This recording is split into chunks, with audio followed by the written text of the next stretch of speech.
أعوذ بالله من الشيطان الرجيم. بسم الله الرحمن الرحيم. الحمد لله الذي أنزل على عبده الكتاب ولم يجعل له عوجا قيما لينذر بأسا شديدا من لدنه ويبشر المؤمنين الذين يعملون الصالحات أن لهم أجرا حسنا ماكثين فيه أبدا وينذر الذين قالوا اتخذ الله ولدا ما لهم به من علم ولا لآبائهم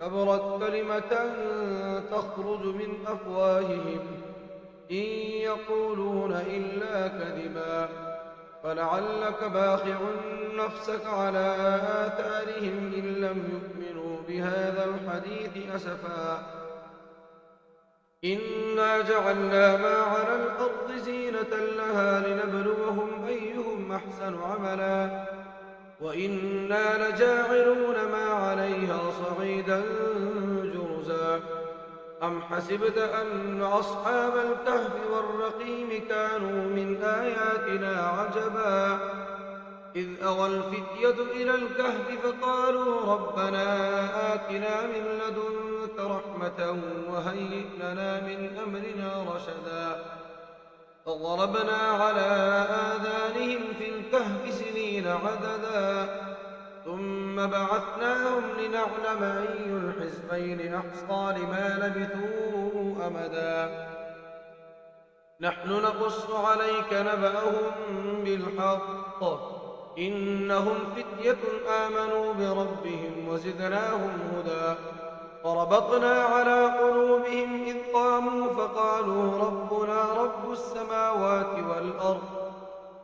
رب السماوات والأرض لن ندعو من دونه إلها لقد قلنا إذا شططا هؤلاء قوم اتخذوا من دونه آلهة لولا يأتون عليهم بسلطان بين فمن أظلم ممن افترى على الله كذبا وإذ اعتزلتموهم وما يعبدون إلا الله فأووا إلى الكهف ينشر لكم ربكم من رحمته ويهيئ لكم من أمركم مرفقا وترى الشمس إذا طلعت تزاور عن كهفهم ذات اليمين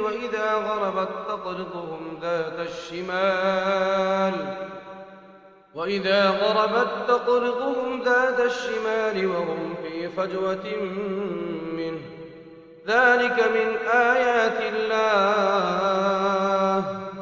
من يهد الله فهو المهتد ومن يضلل فلن تجد له وليا مرشدا وتحسبهم أيقاظا وهم رقود ونقلبهم ذات اليمين وذات الشمال وكلبهم باسط ذراعيه بالوصيد لو اطلعت عليهم لوليت منهم فرارا ولملئت منهم رعبا وكذلك بعثناهم ليتساءلوا بينهم قال قائل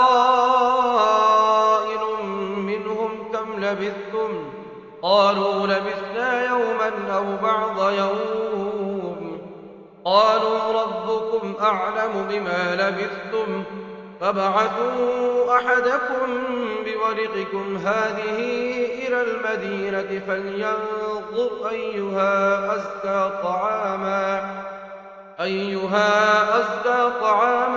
فليأتكم برزق منه وليتلطف ولا يشعرن بكم أحدا إنهم إن يظهروا عليكم يرجموكم أو يعيدوكم في ملتهم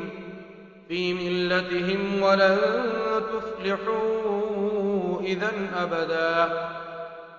وكذلك أعثرنا عليهم ليعلموا أن وعد الله حق وأن الساعة لا ريب فيها، إذ يتنازعون بينهم أمرهم فقالوا بنوا عليهم بنيانا ربهم أعلم بهم.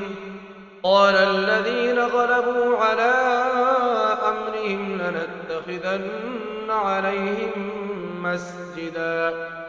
سيقولون ثلاثة رابعهم كلبهم ويقولون خمسة سادسهم كلبهم رجما بالغيب ويقولون سبعة وثامنهم كلبهم قل ربي أعلم بعدتهم ما يعلمهم إلا قليل فلا تمار فيهم إلا مراء ظاهرا ولا تستفت فيهم منهم أحدا.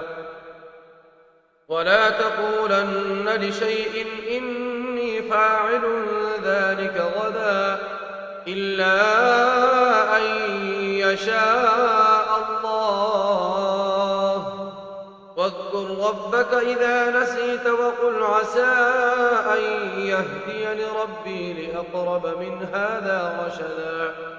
ولبثوا في كهفهم 300 سنين وازدادوا 9 قل الله أعلم بما لبثوا له غيب السماوات والأرض أبصر به وأسمع ما لهم من دونه من ولي ولا يشرك في حكمه أحدا. واتل ما أوحي إليك من كتاب ربك لا مبدل لكلماته ولن تجد من دونه ملتحدا.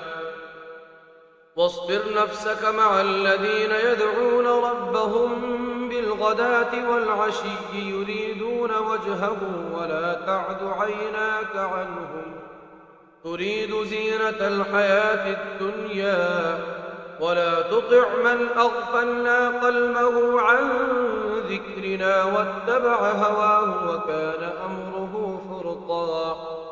وقل الحق من ربكم فمن شاء فليؤمن ومن شاء فليكفر إنا أعتدنا للظالمين نارا أحاط بهم سرادقها وإن يستغيثوا يغاثوا بماء كالمهل يشفي الوجوه بئس الشراب وساءت مرتفقا.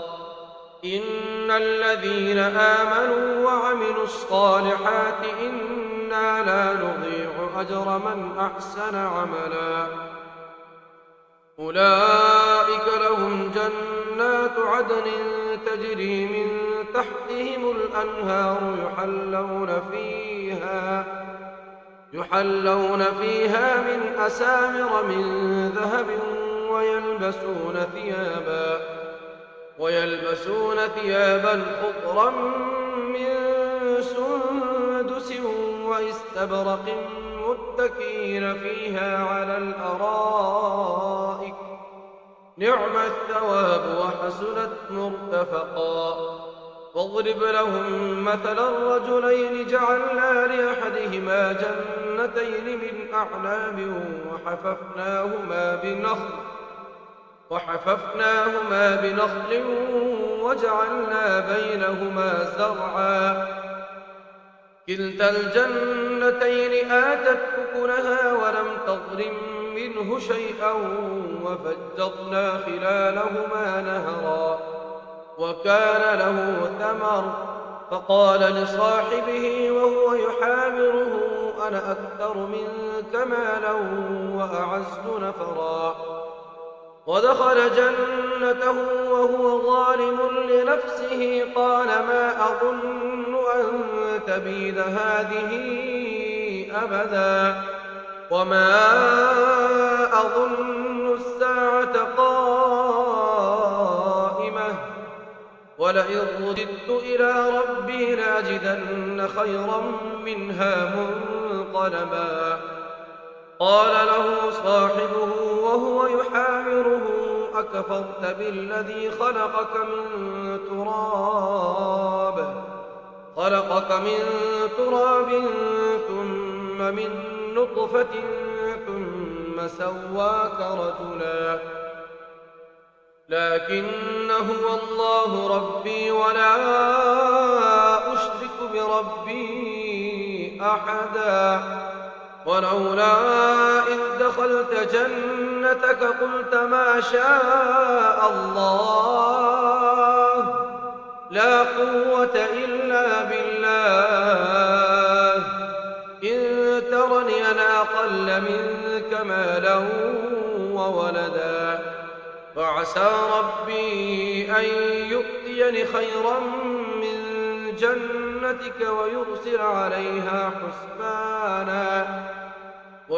عليها حسبانا من السماء فتصبح صعيدا زلقا أو يصبح ماؤها غورا فلن تستطيع له طلبا. وأحيط بثمره فأصبح يقلب كفيه على ما أنفق فيها وهي خاوية على عروشها ويقول يا ليتني لم أشرك بربي أحدا. ولم تكن له فئة ينصرونه من دون الله وما كان منتصرا. هنالك الولاية لله الحق هو خير ثوابا وخير عقبا. واضرب لهم مثل الحياة الدنيا كماء أنزلناه من السماء فاختلط به نبات الأرض فأصبح هشيما تذروه الرياح وكان الله على كل شيء مقتدرا. المال والبنون زينة الحياة الدنيا والباقيات الصالحات خير عند ربك ثوابا وخير أملا. ويوم نسير الجبال وترى الأرض بارزة وحشرناهم فلم نغادر منهم أحدا وعرضوا على ربك صفا لقد جئتمونا كما خلقناكم أول مرة بل زعمتم أن لن نجعل لكم موعدا. ووضع الكتاب فترى المجرمين مشفقين مما فيه ويقولون يا ويلتنا ما لهذا الكتاب لا يغادر صغيرة ولا كبيرة إلا أحصاها ووجدوا ما عملوا حاضرا ولا يظلم ربك أحدا. وإذ قلنا للملائكة اسجدوا لآدم فسجدوا إلا إبليس كان من الجن ففسق عن أمر ربه أفتتخذونه وذريته أولياء من دوني وهم لكم عدو بئس للظالمين بدلا. ما أشهدتهم خلق السماوات والأرض ولا خلق أنفسهم وما كنت متخذ المضلين عضدا. ويوم يقول نادوا شركائي الذين زعمتم فدعوهم فلم يستجيبوا لهم وجعلنا بينهم موبقا. ورأى المجرمون النار فظنوا أنهم مواقعوها ولم يجدوا عنها مصرفا. ولقد صرفنا في هذا القرآن للناس من كل مثل وكان الإنسان أكثر شيء جدلا وما منع الناس أن يؤمنوا إذ جاءهم الهدى ويستغفروا ربهم إلا أن تأتيهم سنة الأولين أو يأتيهم العذاب قبلا وما نرسل المرسلين إلا مبشرين ومنذرين ويجادل الذين كفروا بالباطل ليدحضوا به الحق واتخذوا آياتي وما أنذروا هزوا ومن أظلم ممن ذكر بآيات ربه فأعرض عنها ونسي ما قدمت يداه إنا جعلنا على قلوبهم أكنة أن يفقهوه وفي آذانهم وقرا وإن تدعهم إلى الهدى فلن يهتدوا إذا أبدا وربك الغفور ذو الرحمة لو يؤاخذهم بما كسبوا لعجل لهم العذاب بل لهم موعد لن يجدوا من دونه موئلا وتلك القرى أهلكناهم لما ظلموا وجعلنا لمهلكهم موعدا وإذ قال موسى لفتاه لا أبرح حتى أبلغ مجمع البحرين أو أمضي حقبا فلما بلغا مجمع بينهما نسيا حوتهما فاتخذ سبيله في البحر سربا فلما جاوزا قال لفتاه آتنا غداءنا لقد لقينا من سفرنا هذا نصبا قال أرأيت إذ أوينا إلى الصخرة فإني نسيت الحوت وما أنسانيه إلا الشيطان أن أذكره واتخذ سبيله في البحر عجبا قال ذلك ما كنا نبغي فارتدا على آثارهما قصصا فوجدا عبدا من عبادنا آتيناه رحمة من عندنا وعلمناه من لدنا علما قال له موسى هل أتبعك على أن تعلمني مما علمت رشدا قال إنك لن تستطيع معي صبرا وكيف تصبر على ما لم تحط به خبرا قال ستجدني إن شاء الله صابرا ولا أعصي لك أمرا قال فإن اتبعتني فلا تسألني عن شيء حتى أحدث لك منه ذكرا فانطلقا حتى إذا ركبا في السفينة خرقها قال أخرقتها لتغرق أهلها لقد جئت شيئا إمرا قال ألم أقل إنك لن تستطيع معي صبرا قال لا تؤاخذني بما نسيت ولا ترهقني من أمري عسرا فانطلقا حتى إذا لقيا غلاما فقتله قال قتلت نفسا زكية بغير نفس لقد جئت شيئا نكرا قال ألم أقل لك إنك لن تستطيع معي صبرا قال إن سألتك عن شيء بعدها فلا تصاحبني قد بلغت من لدني عذرا فانطلقا حتى إذا أتيا أهل قرية استطعما أهلها فأبوا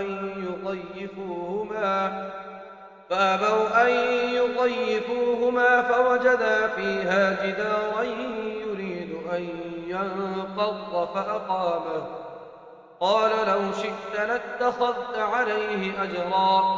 قال هذا فراق بيني وبينك، سأنبئك بتأويل ما لم تستطع عليه صبرا. أما السفينة فكانت لمساكين يعملون في البحر فأردت أن أعيبها وكان وراءهم ملك يأخذ كل سفينة غصبا. وأما الغلام فكان أبواه مؤمنين فخشينا أن يرهقهما طغيانا وكفرا، فأردنا أن يبدلهما ربهما خيرا منه زكاة وأقرب رحما. وأما الجدار فكان لغلامين يتيمين في المدينة وكان تحته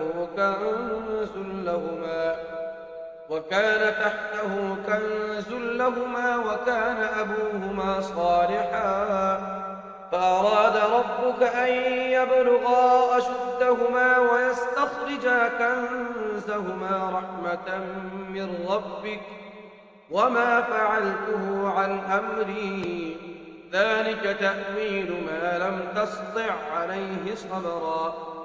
ويسألونك عن ذي القرنين، قل سأتلو عليكم منه ذكرا. إنا مكنا له في الأرض وآتيناه من كل شيء سببا، فأتبع سببا حتى إذا بلغ مغرب الشمس وجدها تغرب في عين حمية ووجد عندها قوما. قلنا يا ذا القرنين إما أن تعذب وإما أن تتخذ فيهم حسنا. قال أما من ظلم فسوف نعذبه ثم يرد إلى ربه فيعذبه عذابا نكرا. وأما من آمن وعمل صالحا فله جزاء الحسنى وسنقول له من أمرنا يسرا. ثم أتبع سببا حتى إذا بلغ مطلع الشمس وجدها تطلع على قوم لم نجعل لهم من دونها سترا. كذلك وقد أحطنا بما لديه خبرا. ثم أتبع سببا حتى إذا بلغ بين السدين وجد من دونهما قوما لا يكادون يفقهون قولا. قالوا يا ذا القرنين إن يأجوج ومأجوج مفسدون في الأرض فهل نجعل لك خرجا على أن تجعل بيننا وبينهم سدا. قال ما مكني فيه ربي خير فأعينوني بقوة أجعل بينكم وبينهم ردما. آتوني زبر الحديد حتى إذا ساوى بين الصدفين قال انفخوا، حتى إذا جعله نارا قال آتوني أفرغ عليه قطرا. فما استطاعوا أن يظهروه وما استطاعوا له نقبا. قال هذا رحمة من ربي فإذا جاء وعد ربي جعله دكا وكان وعد ربي حقا. وتركنا بعضهم يومئذ يموج في بعض ونفخ في الصور فجمعناهم جمعا. وعرضنا جهنم يومئذ للكافرين عرضا. الذين كانت أعينهم في غطاء عن ذكري وكانوا لا يستطيعون سمعا.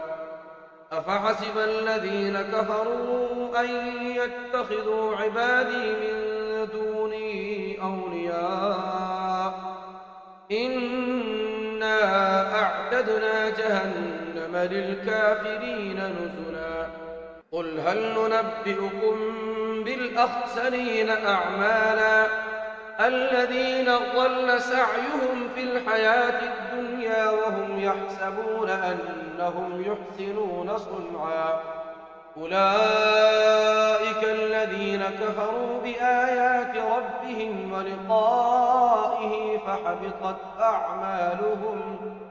فحبطت أعمالهم فلا نقيم لهم يوم القيامة وزنا ذلك جزاؤهم جهنم بما كفروا واتخذوا آياتي ورسلي هزوا إن الذين آمنوا وعملوا الصالحات كانت لهم جنات الفردوس نزلا خالدين فيها لا يبغون عنها حولا قل لو كان البحر مدادا لكلمات ربي لنفد البحر قبل أن تنفد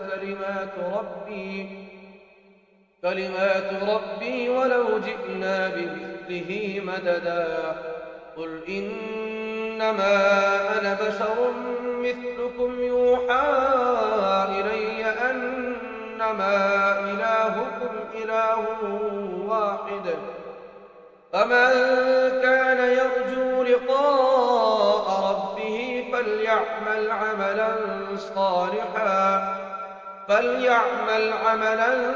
صالحا ولا يشرك بعبادة ربه أحدا.